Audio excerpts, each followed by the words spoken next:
আমার যেমন তেমন নবী নয়, যেই নবী সকল নবীদের নবী, যেই রসুল সকল রসুলদের সরদার, যিনি হবেন কিয়ামতের ময়দানে সকল নবীদের রাহবার। জোরে কন্না আল্লাহু আকবার।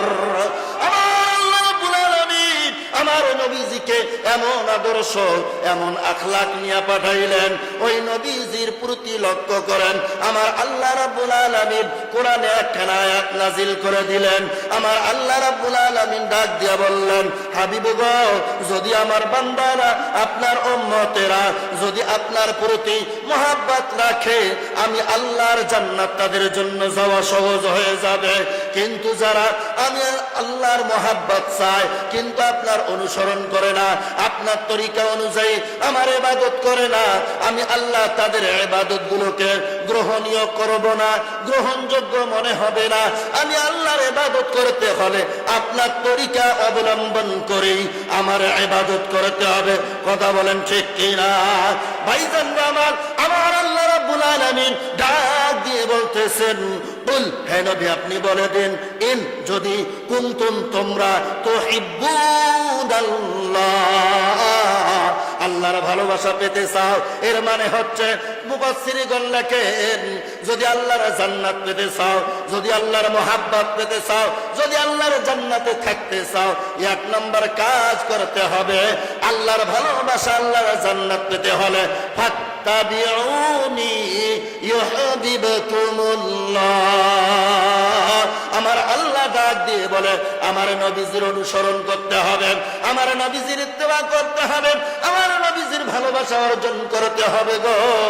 আমার নবীজির ভালোবাসা অর্জন করতে পারলেন আমি আল্লাহ রাব্বুল আলামিনের ভালোবাসা, আমি আল্লাহ রাব্বুল আলামিনের জান্নাত, আমি আল্লাহ রাব্বুল আলামিনের দয়া, অনুগ্রহ, করুণা অটোমেটিকলি আমার বান্দার উপর পৌঁছিয়া যাবে।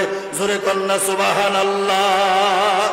আমার আল্লাহ রাব্বুল আলামিন আরো দুইটা কথা ডাক দিয়ে বলছেন, এই আয়াতের ঘোষণার মধ্যে এসেছেন আল্লাহ রাব্বুল আলামিন বলেন, ও দুনিয়ার মানুষরা, যদি তোমরা নবীকে, আমার নবীকে ভালোবাসতে পারো, আমার রসুলকে মহব্বত করতে পারো, আমার রসুলকে যদি নিজের মধ্যে রাখতে পারো, আমি আল্লাহ রাব্বুল আলামিন তোমাদের ঘোষণা দিলাম, একতরফা ঘোষণা না, দুই তরফা ঘোষণা। আমি আল্লাহ তোমাদেরকে ওয়াগফির লাকুম, উলামায়ে ইকরাম এখানে উপস্থিত রয়েছেন, ইয়াগফির, ইয়াগফির এই সিগাটার মধ্যে দুইটা অর্থ, এই শব্দটার মধ্যে দুইটা অর্থ পাওয়া যায়, একটা হলো বর্তমান অর্থ আর একটা হলো ভবিষ্যৎ অর্থ। আমার আল্লাহ রাব্বুল আলামিন ডাক দিয়া বলছে, বান্দারে ইয়াগফির লাকুম, আমি তোমাদেরকে মাফ করে দিছি, আর যারা আমার রাসূলকে অনুসরণ করবে আমি আল্লাহ তাকে মাফ করে ভবিষ্যতে দিব। জোরে কন্না একবার আল্লাহু আকবার। আল্লাহ রাব্বুল আলামিন বলেন, যুনুবাকুম, বান্দারে তোমার গুনাহ খাতাগুলি আমি আল্লাহ মোচন করে দিব, আমি আল্লাহ তোমার গুনাহ খাতাগুলি মাফ করে দিব। আল্লাহু গফুরুর রহিম, আমি আল্লাহর মতো দয়ালু, আমি আল্লাহর মতো মাফ করে নেওয়ালা, আমি আল্লাহর মতো করুণাময়, আমি আল্লাহর মতো গফফার, এ তোমাদের কাছে আর কেউ হবে না, আমি আল্লাহ ছাড়া। জোরে কোন কথা ঠিক কিনা?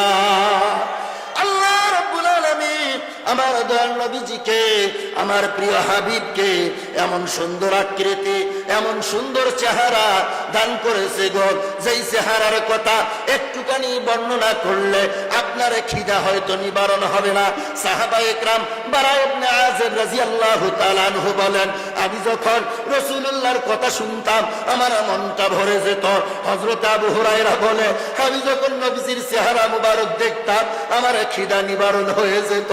আল্লাহর নবীর একজন বিশিষ্ট সাহাবী হযরতে আমিরুল মুমিনিন হযরত আলী ইবনে আব্বাস রাদিয়াল্লাহু তাআলা আনহু বলেন, আমি যখন নবীজির সঙ্গে বসে থাকতাম মনে হয় আমি জান্নাতে বসে আছি। হযরতে বেলাল রাদিয়াল্লাহু তাআলা আনহু বলে, আমি যখন নবীজির সঙ্গে কথা বলতাম আমার মনে হয় আমি জান্নাতের ভিতরে দাঁড়িয়ে আছি।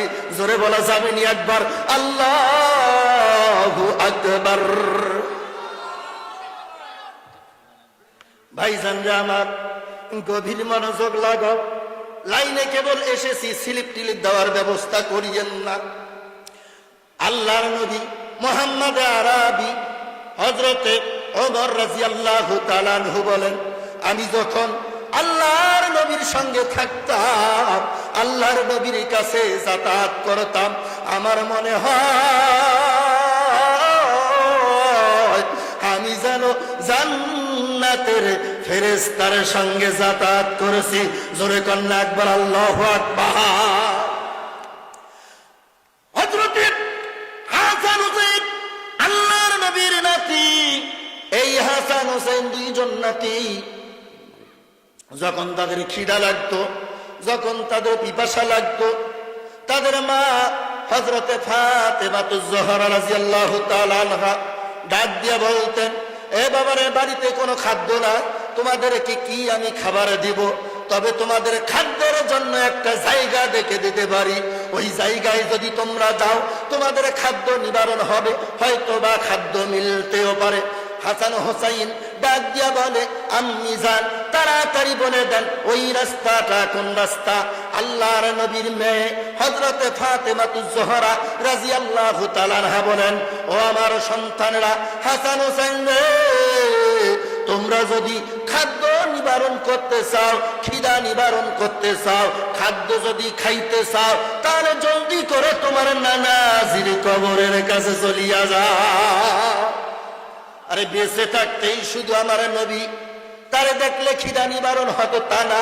নবীজির রওজা মুবারকে এখানে যারা হজ করেছেন, হজকারীরা নবীজির রওজা যদি কেউ দেখে থাকে, হজরে আসওয়াদ কালো পাথরটা, এই জান্নাতি পাথরে কেউ যদি চুম্বন দিয়েছে, ওই ব্যক্তি আরাফাতের ময়দান থেকে যতটা খিদা তৃষ্ণা হয়, সব খিদাগুলো আমার আল্লাহ ওই কালো পাথরে চুম্বন করার মাধ্যমে সব খিদা মিঠায়া দেয়।